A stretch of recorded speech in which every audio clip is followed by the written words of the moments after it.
বন্ধুর পরিচয়।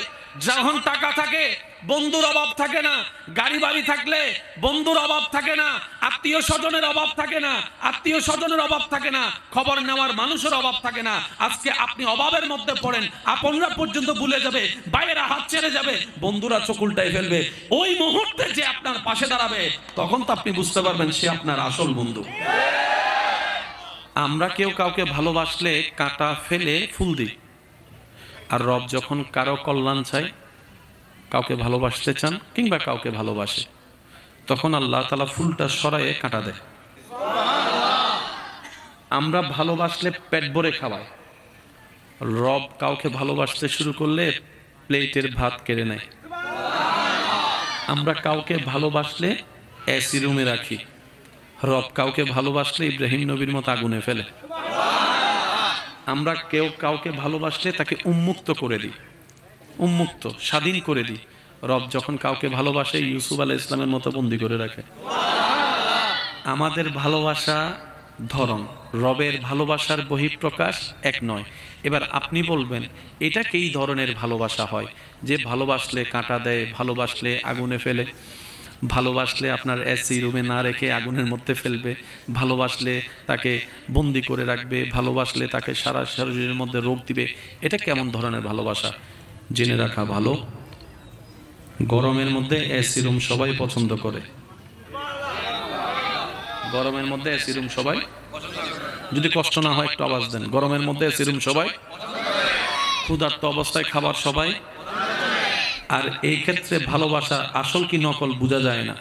ভালোবাসা তো তখন বোঝা যায় যখন চতুর্দিকে সবকিছু স্বচ্ছতা, ফ্রেশনেস আছে, কোনো জামিলা নাই, হাতে হাত রেখেছে, এটা ভালোবাসা নয়। যখন পকেটের টাকা থাকবে না তারপরে হাত ধরে রাখবে, এটাই না ভালোবাসা। তাই তো আমার যুবক ভাইয়েরা বলে বিপদকালে বন্ধুর পরিচয়। যখন টাকা থাকে বন্ধুর অভাব থাকে না, গাড়ি বাড়ি থাকলে বন্ধুর অভাব থাকে না, আত্মীয় স্বজনের অভাব থাকে না, আত্মীয় স্বজনের অভাব থাকে না, খবর নেওয়ার মানুষের অভাব থাকে না। আজকে আপনি অভাবের মধ্যে পড়েন, আপনরা পর্যন্ত ভুলে যাবে, বাইরেরা হাত ছেড়ে যাবে, বন্ধুরা চোখ উল্টাই ফেলবে। ওই মুহূর্তে যে আপনার পাশে দাঁড়াবে তখন তো আপনি বুঝতে পারবেন সে আপনার আসল বন্ধু। রব্বুল আলামিন বলে বান্দা আমারে ভালোবাসতে চাও? সবাই তো বলে আল্লাহ চায়। এবার আল্লাহ পাক সবাই আগুনে ফেললেন।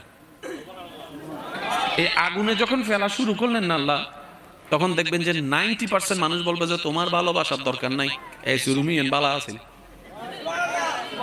কথা বলেন না রে ভাই, ঠিক কি না? আমাদের প্রত্যেকের জীবনে গুনাহ আছে না নাই? গুনাহ বেশি হলে জান্নাত না জাহান্নাম? জাহান্নামের শান্তি না কষ্ট? দুনিয়ার কষ্ট বেশি না জাহান্নামের কষ্ট বেশি? আল্লাহ যখন কোনো বান্দাকে জান্নাত দিতে চান কিন্তু তার আমলে তাকে জাহান্নাম নিচ্ছে, কিন্তু আল্লাহ চাচ্ছেন তাকে জান্নাত দিতে। তো যিনি আইন বানায় উনি আইন ভঙ্গ করলে মানা যায় না, দেখতে সুন্দর লাগে। এবার আল্লাহ তাআলা কি করেন জানেন? এই বান্দাকে যদি জাহান্নামে দেওয়া হয় সে 70,000 বছর আগুনে কষ্ট পাবে, আর যদি দুনিয়াতে কষ্ট দেওয়া হয় সে 1 বছর কষ্ট পাবে। এবার বলেন কোন কষ্টটা বেশি মারাত্মক, দুনিয়ারটা না জাহান্নামেরটা?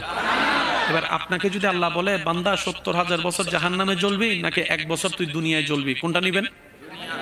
সবাই বলেন না, সবাই বলেন। তখন আল্লাহ কি করে, কোন বান্দাকে যখন জান্নাত দেওয়ার ইচ্ছা হয় আল্লাহ তাকে দুনিয়াতে বিভিন্ন ধরনের কষ্টের মধ্যে ফেলে ওই গুনাহগুলার অপরাধ এখান থেকে কষ্ট দিয়ে আল্লাহ মাফ করে দেয়। নবীজি